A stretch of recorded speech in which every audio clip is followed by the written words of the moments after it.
Hey guys, welcome back to my channel, or welcome if you're new here. Today's video is going to kind of be a part 2 on my last review on Olaplex's latest launch, which is their number 8 Bond Intense Moisture Mask. If you haven't seen that review yet, I will definitely list that below, but I saw so many comments on that video asking how this compares to their number 3 Hair Perfector, because they kind of seem like similar products. So a lot of questions asking what the difference is between these, if you should use them together, if you can use them together, if so, how you would do that in a hair care routine. So I thought I would just reach out to Olaplex directly again, ask them all of your questions to get answers straight from the source, and then I can let you guys know if I think that one is clearly better than the other, or kind of what the deal is between these two. So we'll take a look at the ingredients, I'll show you guys how the formulations compare, we'll talk about the best ways to use them, and how you would use them together if you should. So we're gonna jump into that in a second, but before we do, if you're new here, my name's Abby and I love all things beauty, so I post a lot of hair care and skincare content on my channel. I also post favorites, empties, hauls, and some makeup videos here and there. So if you're into that kind of content, don't forget to subscribe to my channel and give this video a thumbs up. Both of those things really help to support me with engagement purposes. So thank you so much for doing that and for your support. Also make sure to come hang out with me on Instagram and TikTok. Username is right here. It's the same on both platforms. And my Lightroom preset filters for editing Instagram photos are going to be listed in my description box below. Recently launched those. You guys have been loving them and I'm obsessed with them too. So super excited about that.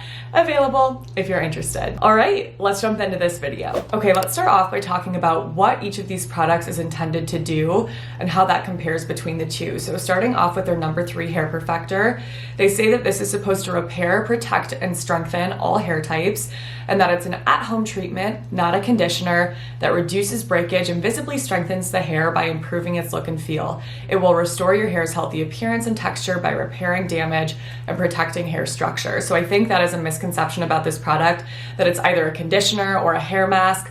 That is actually what I first thought when I first started using this years ago, and I felt like I never really saw results.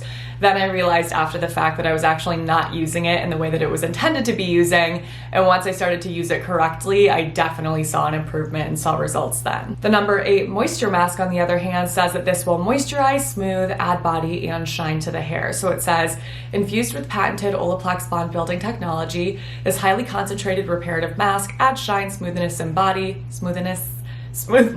body, while providing intense moisture to treat damaged hair. Hair so visibly healthy, you can skip the styling. So this is truly supposed to be used as a hair mask. It's supposed to deeply condition the hair and give you benefits similar to what you would get with any other deep conditioning hair mask, but the added benefit, of course, is their bond building or bond reparative ingredient.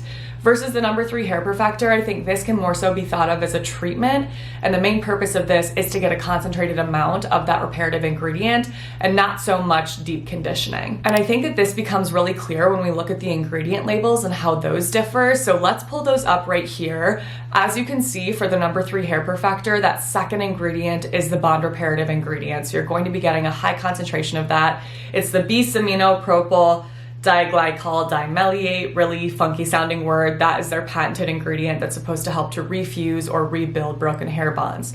Second ingredient on the label. And then looking at the number 8 Moisture Mask, we can see that that reparative ingredient is more so towards the middle of the label. So you're not going to be getting as much of that ingredient as you would be with a number 3 Hair Perfector, but at the same time, you're getting a lot of other really nice ingredients for the hair in that moisture mask that you're not getting in the number 3 Hair Perfector. Most of the label for the number 3 Hair Perfector, you'll see that there's just a variety of texture enhancers, stabilizers, and emollients, so nothing that's really incredibly noteworthy, all just ingredients that we need to actually formulate this product. And they do add some nice ingredients to this that are good for the hair, things like vitamin C and E to condition the hair, panthenol, aloe, and jojoba seed oil, which is a really nice, nourishing, softening oil. But those are all added to the very bottom of the label. Again, that's clearly not the focus of this product, to get you all of those other really nice ingredients for the hair.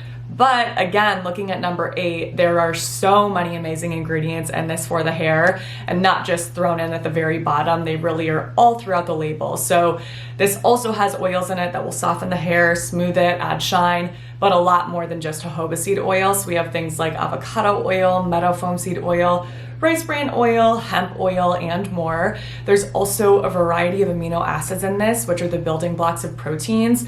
That's going to help to strengthen the hair. So we have amino acids like arginine, glycine, alanine, serine, and more as well. Plus, we have other replenishing ingredients thrown into this too, so things like ceramides, hyaluronic acid. This also has panthenol, and that's honestly the only ingredient that these two really have in common, again, aside from some of those more standard emollients and that bond-building ingredient. So hopefully that helps to illustrate how different these are from one another. We will jump into formulation and use in a second, but they really are completely different products, so it's not just like Olaplex kind of recreated the same type of thing that they have with number 3 and are just recommending using it in a different way, calling it a mask, but they're really super similar. They're honestly not. They're very, very different products. So now let's talk about the formulation, how to use them, how you would use them together, and some of the questions that you guys had. Number 3 is very lightweight and liquidy and pretty watery, honestly. So if anything, I feel like it reminds me more of a shampoo than a conditioner. It just does not have that creaminess to it whatsoever that a conditioner will have. But again, it's not supposed to. So it truly is a unique type of product and formulation, which is why I kind of more so think of this as a treatment more than anything. But number 8 does have more of that creamy formulation to it. So these two really are nothing alike when it comes to the actual consistencies of the products. Number 8 is a lot more dense, so a little bit goes a long way. It still coats the hair very well, but it just is a much more concentrated formulation, whereas this one, again, is a lot more liquidy. In my last video on Olaplex, when I talked about the most effective ways to use it after contacting the brand, I let you guys know that number 3 is actually going to work the best if it's applied to clean hair versus being applied to hair that has a lot of product buildup in it. If you haven't seen that video yet, I will list that below. That's definitely a must watch if you have any of the Olaplex system, because I talk about all of their products in that video. But again, if you have product buildup, it's best to shampoo the hair first, then wring out some of that excess water, and then go ahead and apply number 3. You're gonna wanna apply this from the roots of your hair all the way to the ends, apply a generous amount, and leave it on for up to 10 minutes. You actually could leave it on the hair longer if you would like, but it does reach its max efficacy at around 45 minutes. Same thing goes for number 8. This is actually going to work more effectively on the hair if you apply it to clean hair. So shampooing first, then applying this to damp hair. But the biggest difference here is that you're only going to want to focus this, or the majority of the product, on the ponytail lengths of the hair. So basically from like the chin down. And you can use this a little bit on the top of the hair towards the roots, but you're going to want to do so a lot more sparingly than you would with this product here. This, you also want to leave it on for about 10 minutes. So this gets confusing. How do you use these together? Let's jump into that and some of those questions that I asked the brand. So if you want to use these together in your routine, the best way to do so according to Olaplex is to shampoo first, rinse the hair of that shampoo, apply number 3 next in the way that we just talked about, leaving it on for about 10 minutes. Rinsing the hair first, it's important to make sure that you're fully rinsing out number 3 before going ahead and applying number 8 right after. So shampoo, rinse, number 3, rinse, then number 8. The follow-up question to that I also saw asked a lot was, okay, then when does conditioner fall into this regimen? And what Olaplex said about that is that they actually designed number 8 to completely replace conditioner. So you actually don't need to use conditioner with it.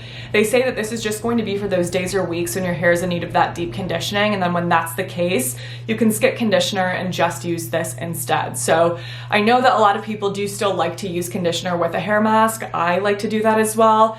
They don't have a recommended way to use conditioner with it because of that. So either goes. There's really no specific rhyme or reason to that. Whatever you feel works best for you is totally fine in this case. Last question about number 8 is, can you leave this in for longer than 10 minutes? And if you do that, are you going to see even better reparative results? And what Olaplex said about this is that you could leave it in longer than 10 minutes if you would like to, but you also don't need to, because all you need in order to achieve maximum results when it comes to that hair repair is just 10 minutes. So leave it in for 10 minutes, rinse it out, and then you're good to go, which honestly I love hearing, because I don't want to sit in the shower for 45 minutes with a hair mask in, getting really pruny. You know, does anyone actually want to do that?